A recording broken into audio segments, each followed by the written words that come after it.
Hello everyone, this is Jasmine from Jazz Draws Art, and today I'm doing a draw this again video where you take a really old piece or a piece that you think you didn't do so well on, something that you did a long time ago, and you redraw it in the way you draw now.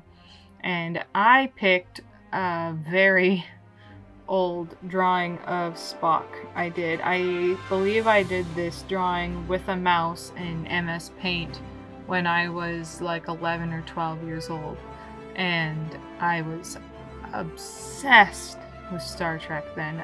Even a little before that I was. So I grew up with it, the original series, with my dad watching it, and I decided to watch a little bit with him. I went to go see the new movie when it came out, and I loved it. So I got really into it. And I will always have a fondness for it because of, well, of course, watching it with my dad and my mom. But just Star Trek means something special to a lot of people, and it means something special to me, especially Spock.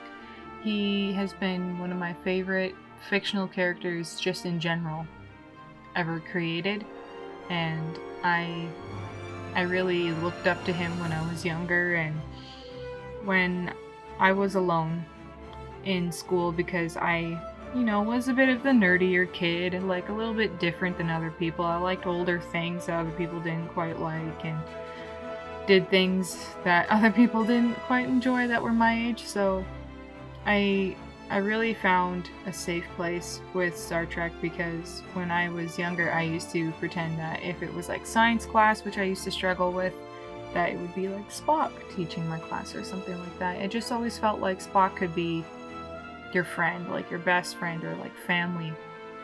And I love Star Trek for many reasons, but Spock is the biggest one. I do like the other series as well, and Data's my favorite in The Next Generation. But I just really related to Spock and his whole character, and Leonard Nimoy. I always felt very close to him. He was kind of like grandfather-ish for me. So I really enjoyed watching Star Trek, and I thought, what better drawing to do for redrawing old art than Spock, because that was a huge part of my life. Not to mention, a lot of my other art from before this are of cats and dogs, like anthropomorphic cats and dogs. So I wanted to do something a little bit more grown up. But if you guys want me to do a redrawing of any of those ones, the feral animal ones, let me know in the comments down below. I definitely have always struggled to draw Spock. I've drawn him quite a bit. That's not to say that I was great at drawing him, because again, I was younger, but I always did my best.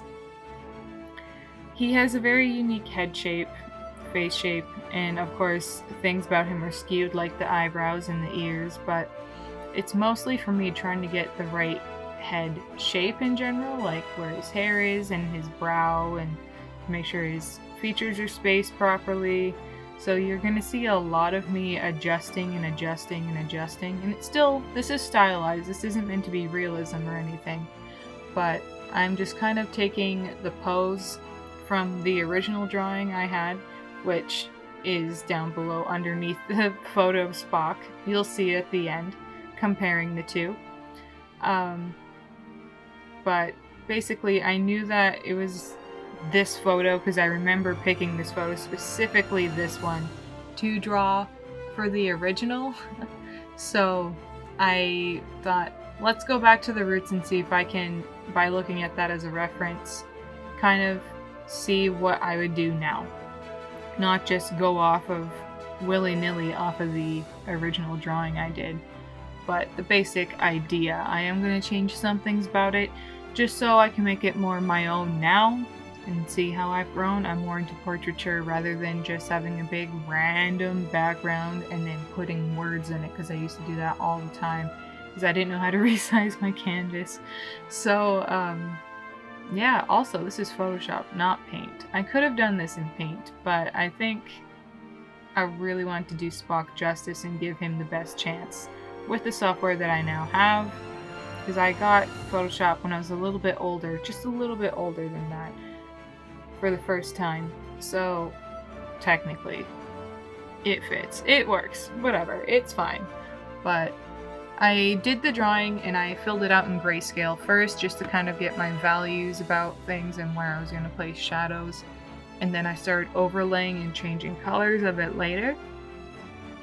But you really want to make sure you get the shadows and the values in the right places, because if you do that, it makes it look a little bit better, even if like certain things about your drawing are off, like proportion or placement and stuff like that are a little off.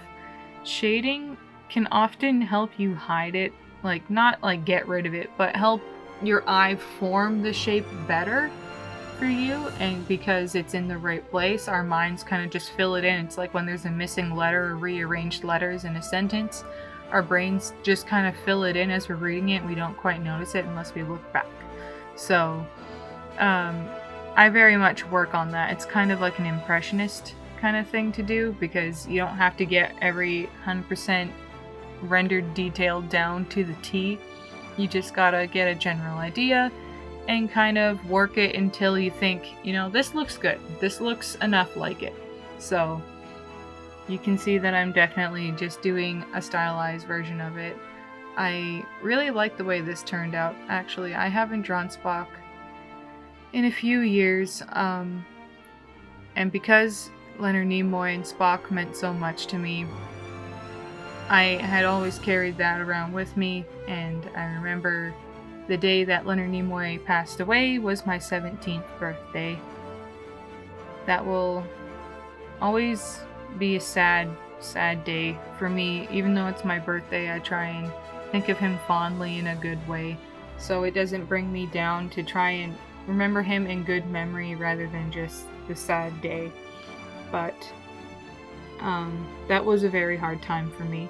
So going through that and getting on the other side, it's been a few years now, and there's been so many lovely memorial things done for him, and I always keep him in my thoughts around that time of year. And I have taken a bit of a break from certain things and that are related to him, only because it sometimes can be hard, but coming back to this felt natural. It felt like I was seeing an old friend, so I really enjoyed drawing this piece and seeing how I could progress with it. And it's really an experience to see your art from when you were young turn into what you always wanted it to be when you were young.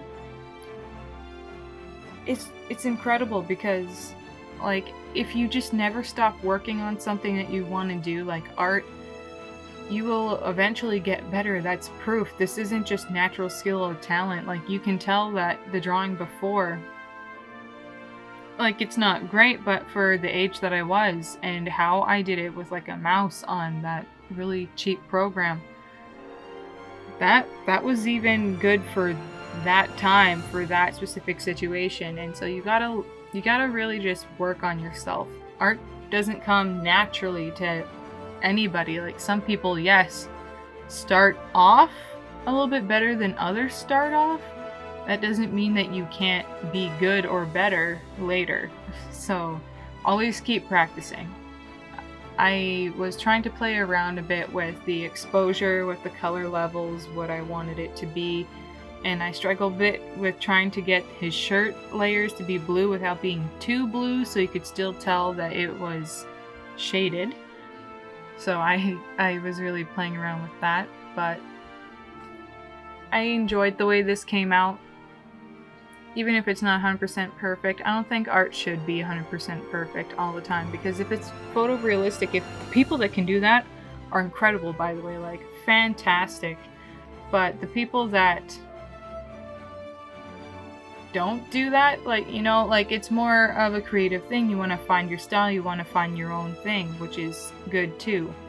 Because if it's going to be just realistic, to some people, you know, why not just have a photo? And I understand to some people to have that skill to be able to do realism is incredible and remarkable and can be really useful, and I'm totally down for that. I love that.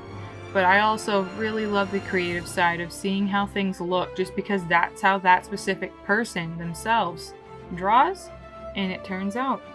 So as you can see, I took from the original background with the greens, tried to make it a little bit more refined with the white outline and made it a glow.